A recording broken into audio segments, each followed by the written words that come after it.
Namun saat ibunya memeriksa kondisi MAM, ibunya ini baru nyadar, kok tubuh anaknya ini dingin banget gitu loh. Seperti orang kedinginan. Pokoknya nggak ada hangat-hangatnya lah. Misteri, sejarah, mitologi, Peristiwa horor.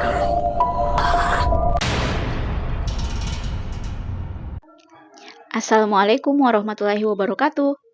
Hai, ketemu lagi nih dengan channel aku. Terima kasih ya, kalian sudah klik video ini. Semoga di bulan April tahun 2026 ini kita semua diberi kesehatan ya, dan selalu dilindungi oleh Allah Subhanahu wa Ta'ala. Teman-teman, di video kali ini aku akan membahas tentang peristiwa viral yang baru-baru ini terjadi. Terkadang, berita yang paling menyedihkan justru datang dari lingkungan terdekat kita, yaitu keluarga. Siapa sangka, orang yang seharusnya menjadi tempat bernaung, tempat berlindung, dan memberi kasih sayang, justru menjadi sumber penderitaan, membawa dampak yang tak terbayangkan. Pada bulan ini, April tahun 2026, ada peristiwa yang menyakitkan, menjadi sorotan pertama dan menyebar luas di seluruh penjuru negeri ini. Peristiwa viral ini teman-teman terjadi di kota Kediri, Jawa Timur. Menyita perhatian, membuat semua orang sedih sekaligus marah. Kasus ini teman-teman menjadi perbincangan hangat karena melibatkan seorang nenek yang tega menganiayaan ketiga cucunya, sehingga salah satu dari ketiga cucunya itu meningsoi. Ya, harus kehilangan nyagawaga. Aku akan membahas kronologinya, latar belakangnya, reaksi masyarakat, dan tindakan pihak berwenang kepada si nenek ini. Nah, kalian penasaran dengan ceritanya? Simak cerita aku sampai habis ya. Peristiwa viral ini terjadi pada tanggal 15 April tahun 2026 di Kelurahan Ngronggo, Kota Kediri, Jawa Timur. Pelaku ini teman-teman adalah seorang nenek yang berinisial S. Usianya itu sekitar 65 tahun. Dia sehari-hari mengasuh ketiga cucunya. Cucu pertama berinisial PP. Usianya itu sekitar 8 tahun. Cucu kedua berinisial PT yang berusia 6 tahun. Dan yang paling kecil berinisial MAM. Usianya itu sekitar 4 tahun. Kedua orang tua ketiga anak ini bekerja di luar rumah. Dinyatakan ibu dan ayahnya sudah berpisah sejak lama. Kemudian, sang ibu ini menikah lagi dengan seorang laki-laki. Dan statusnya sekarang menjadi ayah sambung dari ketiga anak ini. Mereka pun tinggal satu rumah atau satu atap. Sang ibu berprofesi bekerja sebagai tukang pijet, sedangkan ayah sambungnya bekerja sebagai buruh serabutan. Karena hal itulah sehingga kedua orang tuanya ini nggak bisa mengasuh anak-anaknya. Dan akhirnya menitipkan ketiga anaknya itu kepada sang nenek S ini. Ya, sepanjang hari si nenek S ini mengasuh ketiga cucunya itu. Sebelumnya teman-teman, menurut keterangan para tetangga, kalau si pelaku S ini sering bersikap keras, melakukan tindak kekerasan terhadap ketiga cucunya itu. Dan hal itu terjadi dalam waktu yang cukup lama. Bukan hanya pada peristiwa saat viral sekarang ini. Dan hal itu terus berulang-ulang teman-teman. Dinyatakan si nenek S ini memang temperamental, mudah emosian, memang dikenal mudah marah. Dinyatakan dia pun sering kehilangan kendali saat marah teman-teman. Hal itu terjadi karena merasa nggak dihormati atau perintahnya itu terus diabaikan oleh ketiga cucunya itu. Dan alasan si nenek ini sering melakukan hal itu karena dianggap sebagai hal disiplin kepada ketiga cucunya, agar anak itu nurut kepada si nenek. Contohnya seperti nggak mau makan, nggak mau tidur siang, atau bermain terlalu lama di luar rumah. Walaupun sering kasar terhadap ketiga cucunya itu. Sebelumnya itu belum ada yang melapor secara resmi. pada siang hari sekitar jam 14.00 atau sekitar jam 2 siang. Pelaku S ini meminta ketiga cucunya agar makan siang, setelah itu tidur siang. Tapi mereka itu nggak nurut perintahnya si S ini. Dan mereka tuh terus bermain. Akhirnya si S ini pun merasa kesal dan marah. Karena perintahnya itu diabaikan. Nggak diheranin gitu loh, nggak didengar. Dengan emosi yang sangat meluap-luap, si S ini mengambil kayu, bahkan gagang sapu teman-teman, dan mulai memukul ketiga cucunya itu. Saat itu si kecil MAM selalu menjadi sasaran yang paling banyak dipukul oleh si S ini. Bahkan si S juga mencubit pipi MAM dengan sangat keras. Ya, dengan sangat kuat. Saat itu teman-teman, si bungsu MAM ini mencoba untuk menghindar dengan cara berlari. Dia pun sambil menangis, berteriak histeris karena takut kan. Si MAM ini pun lari tuh ke arah dapur. Nah, si S ini mengejarnya. Ya, mengejar si kecil MAM. Dan melakukan hal itu lagi, yaitu memukul si MAM dengan bertubi-tubi. Secara berkali-kali gitu, berulang-ulang. Dengan begitu sangat kuat.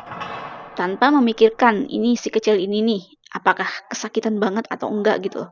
Dia memukul si MAM itu seperti layaknya orang dewasa. Tanpa harus mengurangi kekerasannya itu. Jadi dengan emosi selalu menghantam ke MAM. Karena hanya MAM aja yang si S ini dapat gitu loh. Di sekitar dapur itu ada pipa paralon juga. Akhirnya si nenek ini karena nggak puas, dia pun mengambil pipa paralon itu dan langsung mengayunkan ke MAM. Itu pun dipukul berkali-kali teman-teman. MAM ini pun nangis, teriak, dan histeris. Karena begitu sangat kesakitan badannya itu. Setelah puas teman-teman, si nenek ini pun lanjut mencari kedua kakaknya. Dan mereka juga kena imbasnya, mereka juga dipukul. Setelah MAM ini sudah dipukul oleh si nenek, dia pun ke dapur dan merendamkan badannya itu ke bekas air cucian. Ya, dia merendam badannya itu di dalam timba yang berisi air cucian. Hal itu dilakukan karena untuk meredakan rasa sakit di badannya, atau bisa juga untuk menenangkan diri. Karena begitu sakit seluruh tubuhnya itu, MAM pun akhirnya jatuh dan terbaring di dekat timba yang berisi air cucian itu. Dengan keadaan kondisinya itu sangat lemah, penuh luka legebagam di seluruh tubuhnya. Sedangkan kedua kakaknya mengalami luka yang sama. Setelah mereka dipukul oleh si S ini, kedua kakaknya itu dibiarkan berada di ruangan lain, seperti di halaman atau di ruang tengah. Dan kedua kakaknya itu pun seperti biasa lanjut bermain berdua di ruang tengah. Sedangkan sang adik ini masih berada di dapur. Si S ini pun kembali ke kamarnya teman-teman. Dia pun melihat cucu terakhirnya itu MAM. Dia melihat seperti tertidur di samping timba yang berisi air cucian itu. Dan dibiarkan aja tertidur di situ. Nah, sekitar jam 16.30 atau sekitar jam setengah 5 sore, ibu dari ketiga cucunya ini pulang bekerja. Saat itu dia mencari anak-anaknya teman-teman. Dia pun menemukan kedua anaknya yang gede itu, yang nomor 1 dan 2 itu sedang bermain di ruang tamu. Si nenek pun keluar dari kamarnya. Dan sang ibu pun sambil teriak kayak seperti biasa, mana si kecil MAM gitu kan. Nah, si nenek ini ngomong, itu ada di dapur, dia sedang tertidur, kamu coba mandiin, katanya seperti itu. Nah, si ibu ini seperti biasa aja gitu loh. Langsung mendatangi anaknya. Awalnya teman-teman, si ibu ini berpikir kalau anaknya yang paling kecil ini si MAM sedang tertidur. Awalnya memang ingin membangunkan anaknya, mau dipindahkan gitu loh. Namun saat sang ibu memeriksa kondisi anaknya itu, dia pun langsung kayak kaget gitu loh. Ibunya ini baru nyadar kok tubuh anaknya ini dingin banget gitu loh. Seperti orang kedinginan. Pokoknya nggak ada hangat-hangatnya lah. Tubuhnya pun kaku. Dan respon pun nggak ada. Ya, sudah dinyatakan nyawanya pun nggak ada sama sekali gitu loh. Ibunya pun periksa kondisi badan anaknya. Penuh dengan lugu kagak memar dan lebam. Itu semua ada di tubuh MAM anaknya yang paling kecil. Mulai dari kepala, mata, wajah, dada, punggung, perut, hingga pinggang. Reaksi sang ibu pun pada saat itu langsung histeris teman-teman. Teriak, shock gitu loh, kaget. Dan gak percaya apa sih yang terjadi pada anaknya gitu nah. Ya, pokoknya mengalami guncangan yang sangat hebat. Dan merasa ada yang gak beres dengan anaknya itu. Perasaan sang ibu pun bercampur aduk antara sedih dan marah. Saat itu juga sang ibu pun meminta bantuan kepada tetangga. Tetangga ini melaporkan ke kelurahan. Setelah itu dilaporkan ke kantor polisi. Dan hal itu juga sang ibu pun merasa ada yang janggal dengan keterangan sang nenek, teman-teman. Nah, kedua kakaknya MMA setelah mengalami pemukulagan juga saat ibunya datang. Mereka itu gak berada di dekat MMA. Mereka juga gak menceritakan kejadian yang sudah terjadi. Ya, seperti biasa aja gitu loh. Seakan-akan sudah menjadi hal biasa. Sehingga ibunya mengetahui kondisi MMA sendiri. Kedua kakaknya pun kaget teman-teman saat ibunya ini berteriak histeris. Sang nenek juga keluar. Dia pun juga kayak merasa kaget juga gitu loh. Dan si ibu ini nangis histeris kan. Anak-anaknya juga nangis. Si nenek ini juga kayak berdebar-debar jantungnya. Dia juga kaget gitu loh. Tentang apa sih yang terjadi gitu. Kedua kakak korban MMA juga teman-teman memiliki luka penganiayaan. Dan itu penuh di sekujur tubuhnya, seperti cubitan, seperti benda tumpul. Namun mereka itu masih tahan gitu loh. Mereka juga dirawat teman-teman dan dipindahkan di tempat yang aman. Nah, sedangkan reaksi si pelaku pada saat itu. Awalnya itu si S ini bersikap tenang, berusaha menutupi perbuatannya. Namun saat melihat ibu dari ketiga cucunya itu menangis histeris, si S ini pun menyadari kalau kematian cucunya itu sudah diketahui.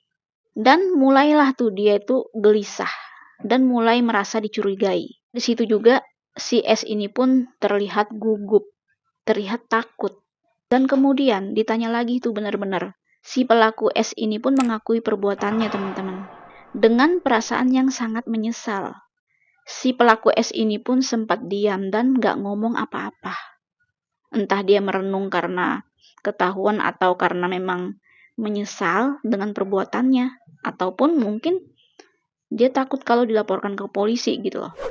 Akhirnya Polres dari Kediri pun turun ke lokasi teman-teman. Dan polisi pun memeriksa 7 orang saksi. Serta menyita barang bukti seperti kayu, pipa paralon, baju korban, peralatan di tempat kejadian seperti timba yang berisi air cucian itu, dan membawa mawar hitam MMA. Dibawa ke rumah sakit untuk diperiksa atau divisum. Nenek si S pun juga turut dibawa ke kantor polisi untuk dimintai keterangan teman-teman. Pada saat itu situasi di sekitar rumahnya pun sangat ramai. Orang-orang pun pada nggak nyangka gitu loh. Terutama para tetangga ini. Mereka pun sangat sedih saat melihat kantong jenazah yang berisikan mawar hitam MMA. Mereka sangat terpukul juga gitu loh. Nggak nyangka kejadian itu terjadi di lingkungan mereka. Si nenek S pelaku pun berjalan tertatih-tatih. Seperti orang yang lemah gitu loh. Dan jalannya pun sangat pelan. Dari raut wajah si nenek S pun sangat menyesal atas perbuatannya itu. Ia menyesal karena terbawa emosi sesaat. Dan dia pun sadar telah melakukan tindakan yang salah kepada ketiga cucunya. Nah, setelah sudah sampai di rumah sakit, hasil visum pun dari dokter keluar. Dokter mengatakan kalau MMA ini meningsoy karena pendarahan hebat yang disebabkan oleh benturan. Itu juga sesuai dengan luka yang ditemukan di sekujur tubuh MMA. Respon dan dampak atas peristiwa ini memicu kemarahan semua masyarakat, terutama para tetangga dan kerabat dekat, dan menjadi keprihatinan yang sangat luas. Karena tindakan itu dilakukan oleh orang yang seharusnya melindungi ketiga anak-anak itu. Banyak banget pihak yang menekankan pentingnya pengasuhan yang baik, pengasuh yang sabar, yang dapat mengendali emosinya, dan kewaspadaan lingkungan sekitar untuk mencegah peristiwa serupa terjadi. Jadi dihimbau bagi semua orang, kalau mendengar atau melihat hal serupa, anak-anak dipukul oleh anggota keluarganya harus diselamatkan, harus benar-benar langsung dilaporkan, agar mencegah kejadian seperti ini gitu loh. Dan hal ini pun menjadi pelajaran buat kita semua, agar tidak melakukan secara berlebihan terhadap anak-anak atau cucu-cucu kita. Nah, bagaimana teman-teman menurut kalian tentang peristiwa ini? Jika kalian memiliki cerita tambahan, kalian komen di bawah ya. Nah, sampai di sini dulu ceritanya. Sampai jumpa lagi dengan cerita menarik berikutnya. Dadah!